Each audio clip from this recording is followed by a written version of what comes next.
Stepstone presenting Vira, truly independent AI homes, 0% no other charges. போரூருக்கே இது புதுசு at Kattupakkam Porur. PMK செயல் தலைவரான அன்புமணி அவர்களே இந்த கூட்டத்தில் கலந்து கொள்ளவில்லை. ராமதாஸ் வெர்சஸ் அன்புமணி மோதல் ரொம்ப முற்றி போயிட்டு இருக்கு. ரெண்டோருக்குமே தெரியும், ஒருத்தரை விட்டு ஒருத்தர் இயங்க முடியாது. ஒரு 10-15 வருஷம் அரசியல் நமக்கு நிற்கணும்னு நினைக்கக்கூடியவங்க அன்புமணி கூட தான் நிற்பாங்க. 86 வயசு டாக்டர் ராமதாஸ் கூட நிற்க மாட்டாங்க. அவர் அளவுக்கு ஒரு தலைவர் ஒரு ஜாதிக்கு இந்தியாவிலே செயல்பட்டது இல்லை. உண்மை. டாக்டர் வன்னியர் சங்கத்தை ஆரம்பிச்சு கட்சி ஆரம்பிச்சு அவர் 6% வாக்கு எடுக்கிறதுக்கு முன்னாடி எப்படி இருந்தது, இப்ப எப்படி இருக்குன்னு பார்த்தா சீமான் கூட்டணின்னு சொல்லக்கூடியவங்க எல்லாம் தவறான ஒரு புரிதல் இன்றி பேசக்கூடியவங்க. 8% கூட்டணிக்கு சீமான் போனார்னா அவருக்கு பலம் 8% தேங்கி போகும்.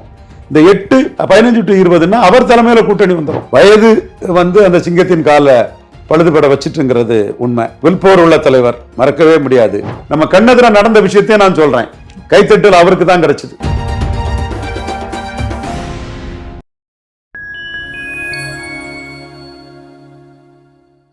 நான் உங்கள் சங்கீத் குஹன். நம்ம சிறப்பு நிகழ்ச்சியில் நம்மோடு இணைந்திருக்கிறார் மதிப்பிற்குரிய அரசியல் திறனாய்வாளர் திரு ரவீந்திரன் துரைசாமி அவர்கள். வணக்கம் சார். வணக்கம் சங்கீத் குஹான். எப்படி சார் இருக்கீங்க? நல்லா இருக்கேன் சங்கீத் குஹான். பாட்டாளி மக்கள் கட்சியின் மாவட்ட தலைவர் மற்றும் மாவட்ட செயலாளர் கூட்டம் இன்றைக்கு தைலாபுரத்தில் இருக்கக்கூடிய பாமக தலைமை அலுவலகத்தில் நடைபெற இருந்தது. இன்றைக்கு நடந்து முடிந்திருக்கிறது. ஆனா இந்த கூட்டத்தில் பெரும்பான்மையான மாவட்ட தலைவர்களும் மாவட்ட செயலர்களும் பங்கேற்கல. குறிப்பா பாமக செயல் தலைவரான அன்புமணி அவர்களே இந்த கூட்டத்தில் கலந்து கொள்ளவில்லை. ராமதாஸ் வெர்சஸ் அன்புமணி மோதல் ரொம்ப முற்றி போயிட்டு இருக்கா? மோதல்னு நான் பார்க்கல. ஏன்னா ரெண்டோருக்குமே தெரியும், ஒருத்தரை விட்டு ஒருத்தர் இயங்க முடியாது. டாக்டர் ராமதாஸுக்கு இன்னைக்கு 86 வயசு இல்லை, அவருக்கு ஒரு 66 வயசுன்னு சொன்னா அவர் அன்புமணியை விட்டுக்கிட்டு அவரால் இயங்க முடியும். 86 வயசுல அவருக்கு அந்த இயக்கம் முடியாது. ஸோ அவர் அன்புமணியை நம்பிதான் இருக்கணும். அன்புமணிக்கும் அந்த கட்சிக்கு செல்வாக்கு புகழ் எல்லாமே டாக்டர் ராமதாஸ் தான். அவரை நம்பி நிற்காம அன்புமணியும் முடியாது. நீரடித்து நீர் வலுவதில்லை, ஒருதாய் மக்கள்னு அவங்க ரெண்டு பேருமே உணர்ந்து செயல்படுறதா அந்த கட்சி, அந்த கட்சிக்காக உழைக்கக்கூடிய நண்பர்கள் எல்லாமே உட்கட்டமைப்பு இவங்க ரெண்டு பேரால தான் இயங்குது. ஒருத்தரை விட்டு ஒருத்தர் இயங்க முடியாது. ஏன்னா நீங்க அந்த மாநாட்டை எல்லாருமே பார்த்திருப்பீங்க. அந்த மாநாட்டில் என்னோட நண்பர் மாவீரன் ஜே குருவுக்கு தான் பெரிய ஒரு கைத்தட்டலும் ஆரவாரமும் அதிருது. அப்போ ஒரு பசும்பன் ஐயா முத்துராமலிங்க தேவர் அவர் ஒரு முக்குலத்தோர் ஐக்கா நாட்டு தன்னோட மறைவுக்கு பிறகு வந்த மாதிரி ஒரு வன்னியர் ஐக்கா நாட்டு என் சகோதரர் நண்பர் குரு உருவாயிட்டு இருக்கிறார். அது தெள்ள தெளிவாகவே தெரியுது. ஐயா தேவர் அவர்கள் 3 முறை அனைத்து ஜாதிகள் ஆதரவிலையும் 52, 57, 62 வெற்றி பெற்றவர். அரசியல்வாதி என்றாலும் ஒரு ஆன்மீகவாதியாட்டு வள்ளலார் மாதிரி அவர் இருந்தவர். அதனால இன்னைக்கு அந்த ஆன்மீக அந்த இதுவும் அவருக்கு முக்கியத்துவம் கொடுக்குது. எடுத்தது 1.3% வாக்கு தான். அதிகபட்ச அவரோட ஆதரவுலையும் 1.3% வாக்கு தான். மருதுபாண்டியர் போன்ற சகோதரர்கள் இதை நான் சொல்லும் போது கோவப்படுறாங்க. நமக்கு அதெல்லாம் பிரச்சனை இல்லை, உண்மையை டாண்டான்னு எந்த இடத்துலையும் நம்ம சொல்லக்கூடியவங்க. ஆனால் மறைவுக்கு பிறகு அவர் இன்னைக்கு முக்குலத்தோர் ஐக்கா நாட்டு, முக்குலத்தோர் அரசியலுக்கு பசுமண்ணில் கூடக்கூடிய கூட்டம், அரசியல் தலைவர்களும் முக்குலத்தோருக்கு முக்கியத்துவம் கொடுக்கணும்னு ஒரு இதை உருவாக்கி இருக்குது. அந்த மாதிரி ஒரு வன்னியர் ஐக்கா நாட்டு குரு அவர்கள் உருவாக்கக்கூடிய ஒரு காலம் நேரம் சூழல் உருவாயிட்டுங்கிறது தான் தெளிவாக தெரியுது. அட்வொகேட்டு பாலமுருகன் நம்ம தம்பி தான். அவர் அந்த ஊர்வலத்துக்கு வரக்கூடிய கூட்டங்களே குருவுக்கு படத்தை பெருசா பிடிச்சிட்டு வர்றதெல்லாம் எனக்கு ஃபார்வர்ட் பண்ணி அனுப்பியிருந்தாரு. அதுபோல இன்னைக்கு டாக்டர் ராமதாஸ் அவர்களை தவிர மற்றபடி அங்க வேற யாருக்குமே கைத்தட்டல் கிடைக்கல.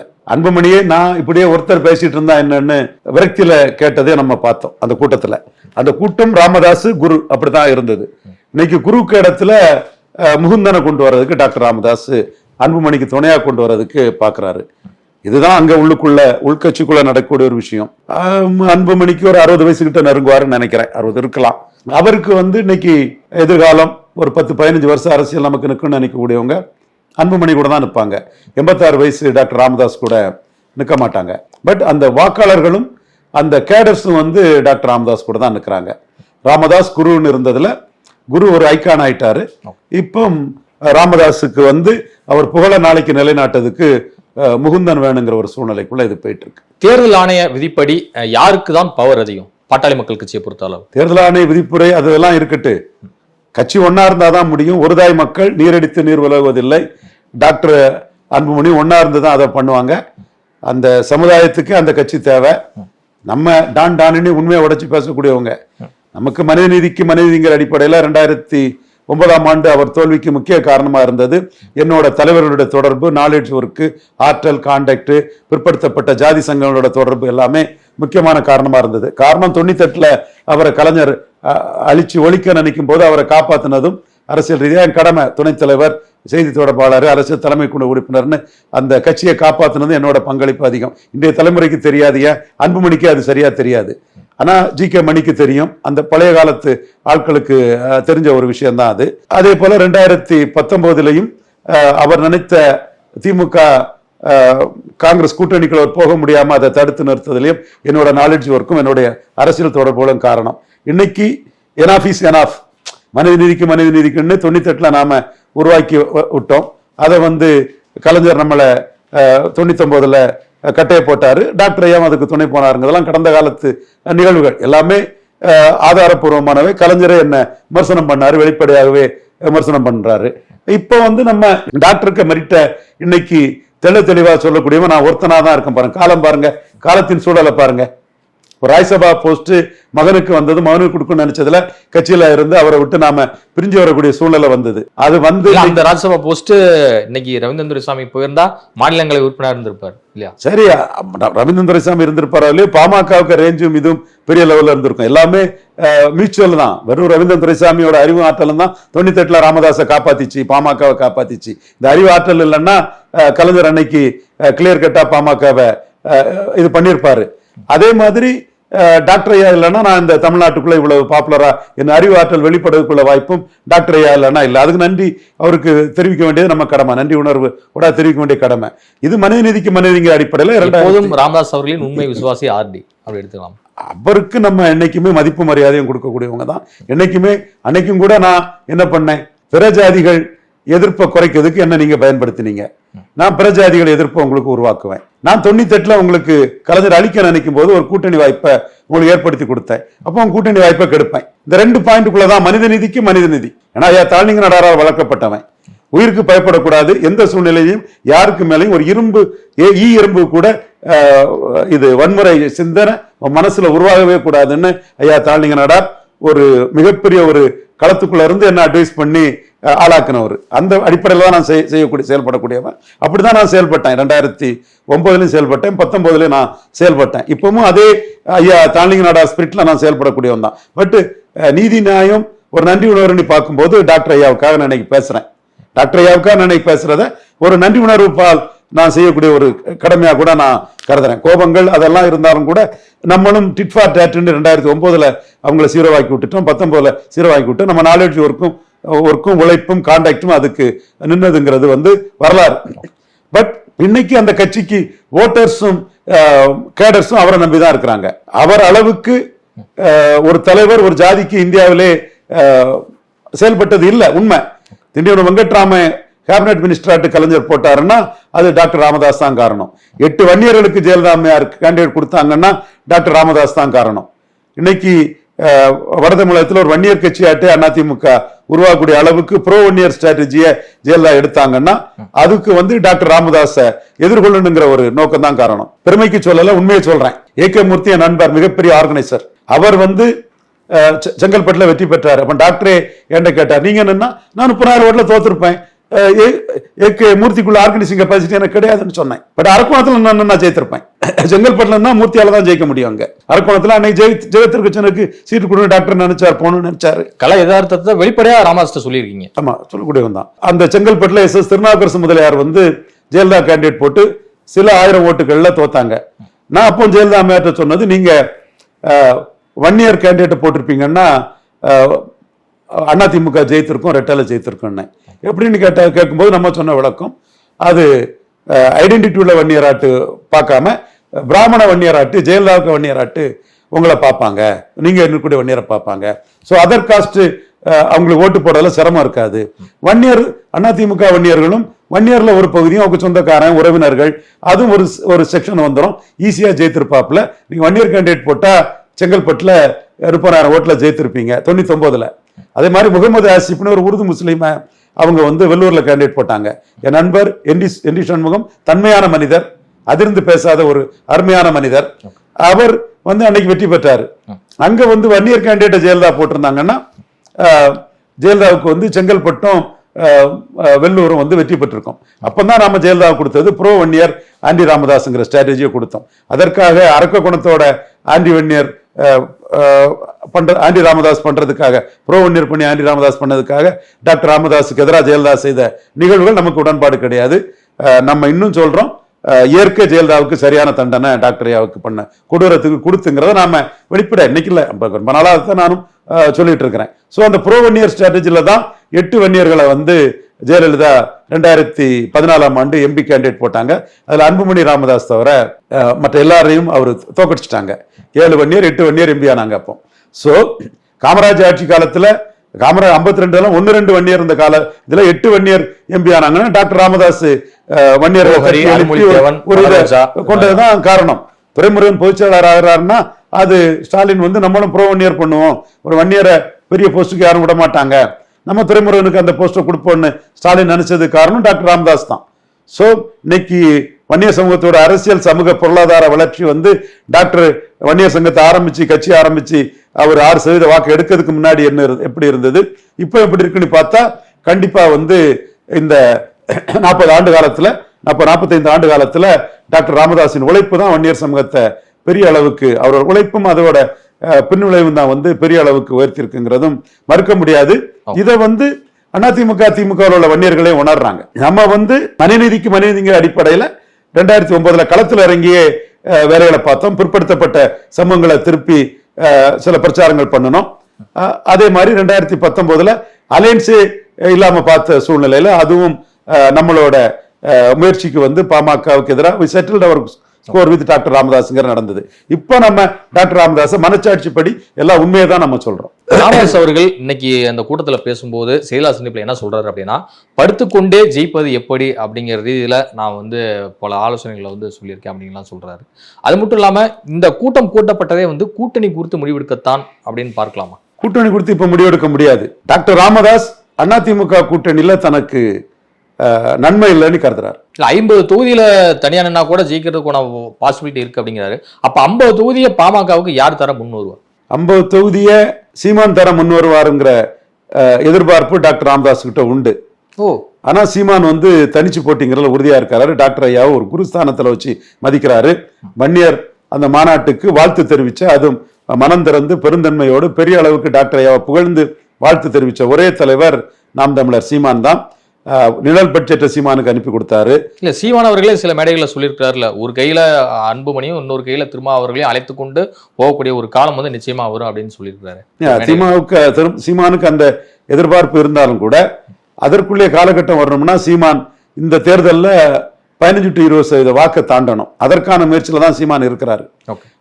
அது தாண்டுவதற்கு முன்னாடியே 8% ஒரு கூட்டணி போக விரும்பல. சீமான் கூட்டணின்னு சொல்லக்கூடியவங்க எல்லாம் தவறான ஒரு புரிதல் இன்றி பேசக்கூடியவங்க, அறியாமையில் பேசக்கூடியவங்க தான் என் கருத்து.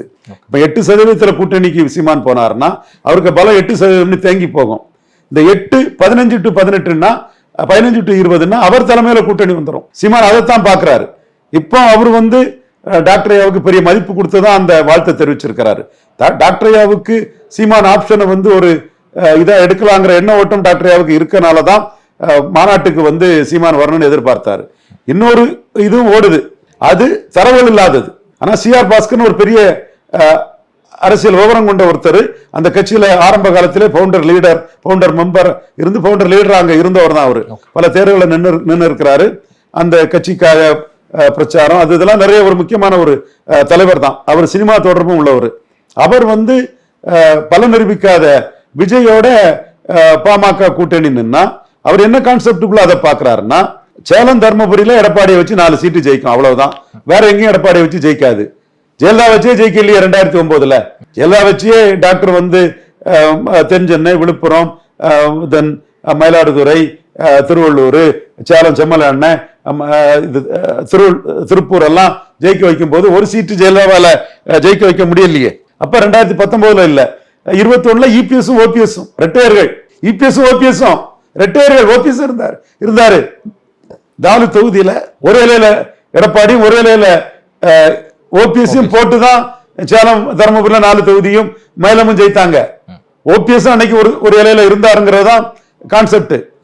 அப்ப இன்னைக்கு வந்து வெறும் எடப்பாடி கூட கூட்டணி போனா அந்த விளைவுகள் எப்படி இருக்குங்கிறத டாக்டர் வந்து 2009, 19 ஓபிஎஸ் இல்லாதது, அதுக்கப்புறம் கூட்டணி வச்சுக்கிட்டு பிரிஞ்சு போனதுல உள்ள பொருந்தா கூட்டணியை எலித்தவளா நட்பாயிருமோங்கிற இது, அன்புமணி 36 சீட்டு எங்களால ஜெயித்தீங்க, உங்களால எந்த லாபமும் இல்ல, இவெல்லாம் சொல்லிக்கிட்டு மீண்டும் எடப்பாடி கிட்ட போனா அது 9 நிலைமை 19 நிலைமை வந்துட்டுன்னா அப்ப அப்படி அதுல பாதாளத்துக்கு கொண்டு போயிடும் அப்படின்னு பயப்படுறாரா? அதுல பாதாளத்துக்கு கொண்டு போயிடும்.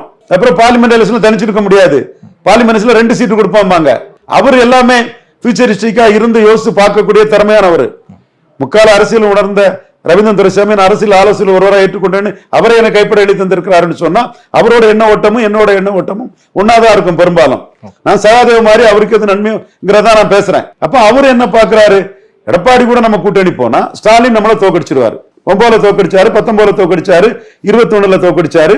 இப்ப வந்து அவரு 4 சீட்டு வந்த சேலம் தருமபுரி பெல்ட்டுக்குள்ளேயே வந்து பனைமரத்துப்பட்டி ராஜேந்திரன் அனைத்து ஜாதி மக்களாலும் ஏற்றுக்கொள்ளக்கூடிய ஒரு சாஃப்ட் நேச்சர் வன்னியர், அவரை வந்து சுற்றுலாத்துறை அமைச்சரா நியமிச்சிருக்கிறாரு. அங்க வந்து வன்னியர்கள் மத்தியில இன்ரோட் பண்ண நினைக்கிறாரு. மேலும் அடுத்தாப்புல வந்து சேலம் செல்வ கணபதி வந்து பெரிய ஆர்கனைசர், நம்ம நண்பர், அவர் சேலம் எம்பியா இருக்கிறாரு. இன்னும் வந்து அவரு தேவைப்பட்ட வீரபாண்டி குடும்பத்தை சேர்ந்தவங்களை கூட என்டர்டெயின் பண்ணலாம். யார் என்ன இருக்காங்க என்ன நினைக்கணும் டீடைல்ஸ் எனக்கு தெரியல. சோ அவர் வந்து குரு குடும்பத்தை சேர்ந்த விருதாம்பிகை மனோஜ், குருவுக்கு சகோதரி மகன், குருவுக்கு மகா, இவங்களை திமுக வந்து டிக்கெட் கூட கொடுக்கக்கூடிய அளவுக்கு மூவ் பண்ணலாம். சோ அவங்க ப்ரோ ஒன்னியர் பண்ணி அவங்க திருமாவளவன் மூலமா பறையர் வாக்குகள், திமுக காங்கிரஸ் மூலமா கிறிஸ்துவ முஸ்லிம் வாக்குகள், பொருந்தா கூட்டணி ஏற்கனவே 2021 இருந்துகிட்டு லாவணி பாடி மோதல் போக்கு கடைபிடிச்சதுனால உள்ள அதிருப்தி வாக்குகள், இதெல்லாம் பயன்படுத்தி ஓபிஎஸ் இரட்டை தலைமையா இருந்த போது ஓபிஎஸ் வச்சு விழுந்த பறையர் மற்றும் செங்குந்தர் போன்ற சமூக வாக்குகள் உளுமாங்கிற கேரண்டி இல்லாத சூழ்நிலையில அவர் வந்து 2009, 19, 21 பாணியில மிக மோசமா வந்து பாமகவை வந்து தன்னோட வீகத்தின் மூலமா கலைஞர் மாதிரி அச்சப்படாம தெளிவா நிதானமா டாக்டர் ஒரு பெரிய உயரிய மரியாதையும் கொடுத்து எலக்ட்ரல் பேட்டர்ல தோற்கடிச்சிடலாம். மாவட்ட செயலாளர்கள் வந்து கூட்டத்தை புறக்கணித்ததன் காரணமாக அவர்கள் மீது நடவடிக்கை எடுப்பாரா ராமதாஸ் அவர்கள்? நடவடிக்கை எடுக்கிற கஷ்டம். நடவடிக்கை எடுத்து இன்னொருத்தர் போட்டு, ராமதாஸுக்கு இப்ப 66 வயசுனா நடவடிக்கை எடுக்கலாம். வயசு 86 இல்ல, 86 வில் போரோட நிற்கிறாரு, யாரும் நிற்க முடியாதுங்கிறது நமக்கு தெரியும். இப்ப கட்சியில கிட்டத்தட்ட 90% பேர் அன்புமணிக்கு ஆதரவாக தான் இருக்கிறாரு. கட்சி நிர்வாகிகள் அன்புமணிக்கு ஆதரவாக தான் இருக்கிறாரு. ஏன்னா அவரை நம்பி 10-15 வருஷம் அரசியல் அவங்களுக்கு இருக்கும்னு நினைப்பாங்க. அவரு கூட பிராக்சிமிட்டி இருக்கும். டாக்டர் நம்ம முகுந்தனை தவிர யாருக்கு என்ன செய்திட முடியும்? முகுந்தனுக்கு ஏதாவது செய்யணும்னு நினைக்கிறாரு. அன்புமணிக்கு துணையா குரு இருந்தாரு, குரு மாதிரி முகுந்தன் இருக்குன்னு டாக்டர் யார் நினைக்கிறாரு. சோ அரசியலுங்கிறது லாப நஷ்ட கணக்கு இருக்குது இல்லையா? சோ அந்த இடத்துக்குள்ள இப்ப நானே வந்து பாமகவுக்கு வந்துட்டோம்னா ஐயா தாண்டிங் நாடார் இறந்து போனாரு. இல்ல ஒருவேளை அன்புமணி அவர்கள் முகுந்தனுக்கு பதிலா யாரதான் அங்க கொண்டு வரணும்னு நினைக்கிறார்? அன்புமணி யாருன்னு சொல்றாருன்னு எனக்கு தெரிய வரல. அன்புமணிக்கு துணையா வந்து குரு இருந்தாரு, குரு இடத்துல முகுந்தனை கொண்டு வரணும்னு டாக்டர் ராமதாஸ் நினைக்கிறார். அன்புமணிய இது புடிங்கி எறியணும்னு நினைக்கல, கொஞ்சம் சரிக்கணும்னு நினைக்கிறார். சிங்கத்தின் கால்கள் பழுதுபட்டாலும் சீற்றம் குறையாது என பேசியிருக்கிறார் ராமதாஸ் அவர்கள். அப்படி பார்த்தா நான் தான் சொல்றதா ஆர்டர் அப்படிங்கிற ரீதியில மீண்டும் ஒரு முறை நிரூபிக்கிறார் ராமதாஸ். வயது வந்து அந்த சிங்கத்தின் காலை பழுதுபட வச்சுட்டுங்கிறது உண்மை. வில்போர் உள்ள தலைவர், மறக்கவே முடியாது. 7 வருடமானாலும் 70 வருடமானாலும் ஈழ பிரச்சனை பற்றி யாரும் பேசாத போது பேசின ஒரு டாக்டர் ராமதாஸ், மறக்க முடியாது. சாத்தூர் கூட்டத்தில் காலையில் பேசும் முன்னாடி எனக்கு ஃபோன் பண்ணாரு. என்ன ரவினாரு, இல்லையா நீங்கள் பேசுனா அரசாங்கம் வந்து மிரளும், உங்கள் கருத்துங்கிறது தமிழ்நாட்டில் சிங்கிள் லார்ஜஸ்ட் கம்யூனிட்டியோட கருத்தாக இருக்கும், இந்த சூழ்நிலையில் ஈழ பிரச்சனைக்கு உங்கள் கருத்து வந்து பெரிய இதாக இருக்குங்கிறத சொன்னேன். பாமக எம்பிக்கள் வெற்றி வரும்போதெல்லாம் வேலுப்பிள்ளை பிரபாகரன் இருந்தே ஃபேக்ட்ஸை நானே பார்த்துருக்கிறேன். தமிழ் தேசிய செயற்பாட்டாளர்கள் பலர் வந்து பாமக ஆதரித்த காலம்லாம் உண்டு. ஸோ அந்த வில்போர் உள்ள ஒரு தலைவர் டாக்டர் ராமதாஸ். இவர் கலைஞர் வந்து பாமக என் கூட தான் இருக்குன்னு 2011 கூட்டணி போகும்போது நாங்கள் இன்னும் கூட்டணியை முடிவு பண்ணலன்னு எங்களை மீறி இங்கே என்ன நடந்துரும்னு வில்போரோட பேரம் பேசி 30 சீட்டை டாக்டர் ராமதாஸ் கலைஞர்கிட்ட வாங்கினவர். 2 எம்பி கூட தரமாட்டேன்னு சொன்ன கலைஞர்கிட்ட கேட்டாரு, ஒரு ஓப்பன் தொகுதியாவது தமிழ்நாட்டில இருந்து கொடுங்கன்னு போது, தமிழ்நாட்டில் சிதம்பரம் தலித்தெழில் மலைக்கு புதுச்சேரி தான் சொல்லும்போது நாம தான் எண்டு ஜஸ்டிஃபைஸ் த மீன்ஸ்ன்னு 4 தொகுதி 5 தொகுதியா இது பண்ணி அதிமுக பாமக கூட்டணியை ஏற்படுத்தணும். இது 86 வயசு ஆகுது. நன்றி உணர்வோட என்னைக்காவது அவர் வெளிப்படுத்துவார்னு எதிர்பார்க்கிறேன். அவரால் தான் நான் புகழ் பெற்றங்கிற நன்றி உணர்வு எனக்கு இருக்குது. கட்சி அன்னைக்கு நான் காப்பாத்தினால கலைஞர் வந்து அப்புறம் அவருக்கு டிக்கெட் எனக்கு டிக்கெட் கொடுக்கூடாதுன்னு டாக்டர்கிட்ட சொன்னார். உங்க ஆட்களை மாதிரி டீல் பண்ண முடியாது டாக்டர், இவங்களை கொடுக்காதீங்கன்னார். இந்த வார்த்தை சொன்னாரா இல்லையான்னு அவர் இன்னைக்கு யோசித்து பார்த்தா தெரியும், மணியண்ணனுக்கும் கேட்டா தெரியும். ஓகே, பட் அந்த வில் பவரோட ஒவ்வொரு விஷயத்தையும் சாதிச்சாரு, நின்னாரு. இன்னைக்கு வந்து இந்த மாதிரி உள்ள கட்சிகள்ல மூப்பனார் அவரோட தமாக அன்னைக்கு 1% போயிட்டு, ஈரோடு கிழக்குல நிற்க முடியாத அளவுக்கு போயிட்டு, ஆனா வில் பவரோட விக்கிரவாண்டியில நின்று எடப்பாடியை களத்துக்குள்ள வராம பண்ணி இன்னைக்கு டாக்டரையாக சாதனை தான். விக்கிரவாண்டியில தான் டாக்டரையா சாதிச்சாரு. வீர வன்னியராட்டு வன்னியகுல சத்திரியராட்டு டாக்டரையா சாதித்த இடம் விக்கிரவாண்டி. எடப்பாடி ஓடிட்டாரு, விக்கிரவாண்டியை விட்டு களத்தை விட்டு ஓடிட்டாரு. டாக்டரையாட்ட 3வது இடம் போயிருமோன்னு களத்தை விட்டு ஓடிட்டாரு. 2009ஆம் ஆண்டு தோத்தம் பிறகு பெண்ணகரத்துல சின்ன பிரச்சாரம் பண்ணி ஜெயலலிதாவை டெபாசிட் இழக்க வச்சாரு. அந்த மாதிரி தனக்கு நடந்துருமோ அப்படிங்கிற அச்சத்துல எடப்பாடி பழனிசாமி 36% வாக்கெடுத்தவர் எடப்பாடி பழனிசாமி. எடப்பாடி பழனிசாமி அங்க வந்து டாக்டரையாவுக்கு ஓட்டு வரக்கூடாதுன்னு தான் நினைச்சாரு. அவர் தன்னோட வாக்கு வந்து நாம் தமிழர் சீமானுக்கு போகணும்னு நினைச்சாரு. அந்த இடம் தான் எடப்பாடி பழனிசாமிக்கு ஓட் டிரான்ஸ்பர் சுத்தமா கிடையாது, சீட் கன்வெர்ட்டிங் கெப்பாசிட்டி கிடையாது, ஈர்ப்பு சக்தி கிடையாதுன்னு நிரூபிச்ச இடம். இதை தமிழ்நாட்டுக்குள்ள ஆதாரம் இருந்தும் அரசியல் விமர்சகர்கள் பலருக்கு தெரிய மாட்டேங்குது. என்ன வன்மமாட்டு திட்டம் போட்டு ஐடி வச்சு திட்டிட்டு இருக்கிறான். நான் சொல்றது உண்மையா பொய்யான்னு சொல்லியா? அப்போ நீங்க என்ன நினைச்சீங்க? பாமக அங்க அடிபண்ணு நினைச்சீங்க. 2வது இடம் வந்தாரு டாக்டர் ராமதாஸ். அவரோட வில்பவர் உழைப்பு பெண்ணகரத்துல சாதிச்சவரு விக்கிரவாண்டியில சாதிச்சாரு. நான் தான் அப்ப சொன்னேன், விஜய் எல்லாம் வெத்து வெட்டு செல்லாத நோட்டெல்லாம் விஜயை வச்சு எல்லாம் ஒண்ணு ஓடாது. ஜான அரிக்கசாமி 20% ஓட்டு இருக்கு, 20% ஓட்டு இருக்கு, 1 கோடி மெம்பர் இருக்காங்க, 50 லட்சம் மெம்பர் இருக்கு, 50,000 மெம்பர் இருக்கிறாங்க. ஒரு புண்ணாக்கும் கிடையாது, தெருப்புழுதியும் கிடையாது. கள்ளக்குறிச்சி சாராய சேவை பார்த்தனால நோட்டாவுக்கு 1 ஓட்டு கூடாதுன்னு சொன்னேன். நோட்டாவுக்கு ஓட்டு குறைஞ்சு போச்சு. சீமானும் எடப்பாடி பழனிசாமியை தெளிவா புரிஞ்சுக்கிட்ட இடம் அது. இன்னைக்கு எல்லாரும் புரிஞ்சுக்கிடணும். 1% ஓட்டு தான் சீமானுக்கு வந்து அங்க உயர்ந்தது. டாக்டர் ஐயா வில் போரோட நின்னாரு, 29% வாக்க அங்க எடுத்தாரு. சோ அவரோட சாதனை இடம்ங்கிறது 2009 தோல்விக்கு பிறகு பெண்ணகரத்துல 2வது இடம் வந்தது. அதே சாதனை பெண்ணகரம் சூழ்நிலை வந்துருமோன்னு எடப்பாடி பழனிசாமிய களத்துக்குள்ள வராம தடுத்து 29% வாக்கெடுத்து 2வது இடம் டாக்டர் ஐயா வந்ததுதான். அந்த வில் பவர் தான் அவரோட தனித்தன்மை. அந்த தனித்தன்மை அவர்கிட்ட இருக்குது. நான் அவர் மீது மனித நீதிக்கு மனித நீதம் என்று மாறுபட்டவன், பட் அவரால் பாப்புலர் ஆனவன். அந்த நன்றியில அவருக்கு இதோட சொல்றேன். இன்னைக்கும் நம்ம கண்ணெதிர நடந்த விஷயத்தையும் நான் சொல்றேன். கைத்தட்டல் அவருக்கு தான் கிடைச்சது. இவரே உங்க பல்வேறு கதை கொண்டு வந்தமைக்கு நன்றி.